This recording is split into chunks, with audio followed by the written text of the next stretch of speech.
Okay, hello Gene, how are you? Good. Nice to be here. Thank you for coming on the show. Nice to have you here. I love the color of that room. My dining room is that color. It's kind of a, I don't know, colonial mauve, yeah? I can't take credit for it. I inherited it when we bought the house, but it's very kind of warm and comforting to be in this room. And it's always a very nice color to me. It's a soothing color, I think. So, anyways, you got a good room there. And we're going to be talking about your book called Consolidated Wisdom, the ultimate book of quotations for success, happiness, and health. You're going to have to explain a little bit about what this book is about. But before we get to that, I wanted to mention something on here that I saw. It says 35 years as a nationally acclaimed game show host. That's correct. The Gimme a Hint trivia game show, something I created in 1986 after working with the Guinness Book of Records for a couple of years. What channel was that on? Well, it wasn't on a channel. It was done live. I did do a few TV shows where I was a guest to do a segment of my game show, but this show was done live in front of small and large audiences all over the country. But it was broadcasted.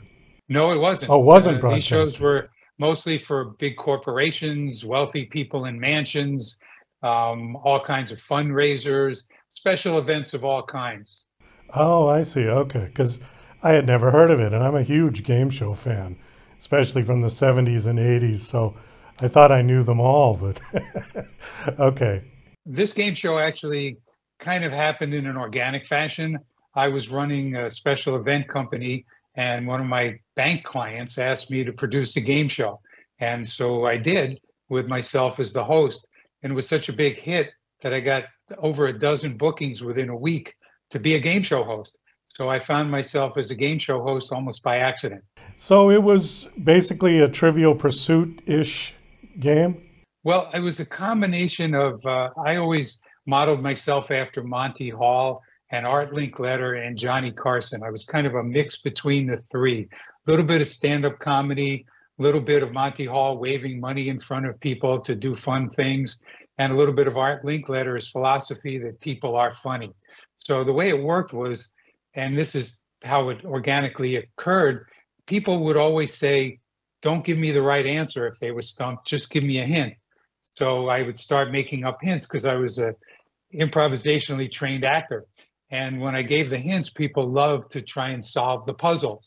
And that led to the name of the game being called the Gimme a Hint Trivia Game Show. So I would just stand up there with a wad of money, totally improvisational, no two shows were the same. And I would try and figure out what subjects each group of people were into and do questions on those subjects. How much money would you give away? Oh, the money wasn't the issue most of the time. It would be $1, or I used to have a lot of $2 bills, had some silver dollars that I would toss to people if they won. The money was not it. It was the game itself that really got people motivated, and people would just go wild. Though I did have one client who always gave me all $20 bills. And the interesting thing is, when it's all $20 bills, it's not as exciting to people as when you start out with $1 and go to $2, because it's the incremental increases in value that make people jump. So you did this for 30 years? A little bit more than that, yes. Did Wow. over somewhere around 25 to 2,700 shows. And you made a living at that? I mean, people would pay you to Oh, come and do the show? paid me very well to do these shows, Okay. very well. All Yeah, right. and that's how I got on the Martha Stewart show. She was actually was at the Edison Theater in New York. That's a off-Broadway venue, and she was there with a group of her entourage, and they got totally into playing my game show. And right away, she called my agent and booked me to be on her TV show. But I will say one thing about the game show that ties into the book is that I used to throw in quotes that I really liked as game show questions. Who said this? Can you finish this quote? Those kind of things. And that's really what led to the collection of quotes that eventually became the book. Okay, well, great segue. So let's dive into the book because I don't quite understand what the book is. I mean, it says it's quotations for success, happiness, and health, but I mean, it's not cheesy quotations like the early bird catches the worm or things like that, is it? No, nothing like that. These are very, really high level quotes. I spent over 3 years editing and adding quotes and researching the history of the people who made the quotes. The idea of this book is to give people tools for transformation, tools for improving their lives. My philosophy is that wisdom, if you have more wisdom, you can make better decisions. And if you make better decisions, you can live a happier, more fulfilling life. Can you give us an example? Can you read one? Do you have the book? Well, I mean, yeah, I'll just throw a couple at Throw you. a couple out, yeah. One is by Elon Musk, who said that ordinary people can choose to become extraordinary. And the reason I particularly liked that quote is because that's really what the Guinness Book of Records was all about when I was working for them, was a lot of ordinary people doing exceptional things so they could get into the Guinness Book. So I had a truck driver who became an expert in balancing cigar boxes on his chin, those kind of things. And seeing people in those specially motivated states really inspired me. Okay. I'll give you a couple others. Give me a couple others. It's a simple one by Leonardo da Vinci. I never get tired of being useful, which is something that I live by myself. That's one of my personal codes. But the Buddha said, what you think you become, what you feel you attract, and what you imagine you create. So that's another really good one. But there's all kinds of very, very inspiring and insightful quotes that help people understand each other and themselves much better. How is the book broken up? I mean, how is it laid out? Well, I have 20 chapters in the book, and there's 42 subjects, which is my attempt to cover every aspect of life in the book, to have some wisdom phrases for every part of life. So it's divided by subjects. Okay, subjects being happiness, success, and health. Well, actually, happiness, success, and work is one chapter, and then health is another chapter. There's a chapter on sports and extreme desire. There's one on science and technology. There's one on history and the future. There's a long one on love and compassion. There's one on fear, courage, and doubt. There's one on the power of play. There's one on Native American wisdom. And then there's a long chapter on practical advice, which is advice coming from all different eras in history. The interesting thing that I found when I researched all these quotes is that the human race has been dealing with similar issues for thousands of years. The way we deal with them, the way we express it changes, but the actual issues of humanity are very much the same, which is why these quotes go all the way back to 2900 BC. How did you find all these quotes? I mean, how did you know where to start to look them up? Well, I started by researching the people of the quotes that I had, and one thing just kept leading to another. It's kind of like a river of facts and knowledge. And I ended up reading over 100 books for this research project, and researching all media. Even I have a quote from a Yogi tea bag in there. Just it became my life's passion to find the greatest quotes of the last 5,000 years. Have you published other books, or is this your first one?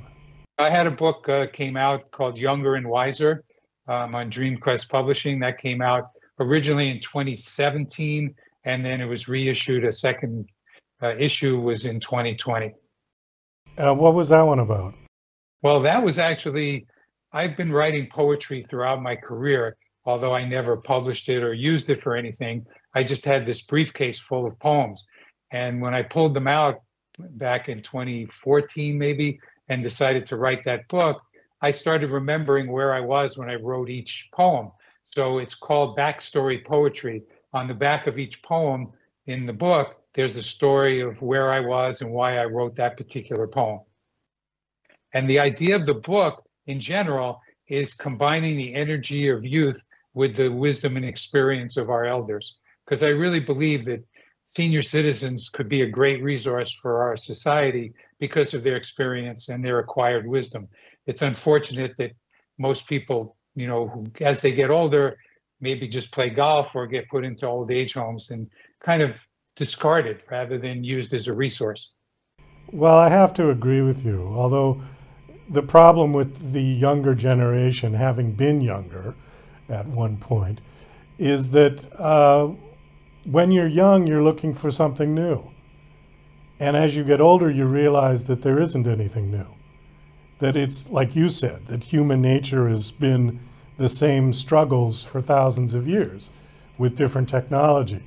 But we always think that the technology is going to somehow overcome the problems that we currently have. And to some degree it does. Medical technology has rid us of diseases that people had to suffer with 100 years ago. But the basic human nature is the same. I agree with you. It's always. And you're spot on.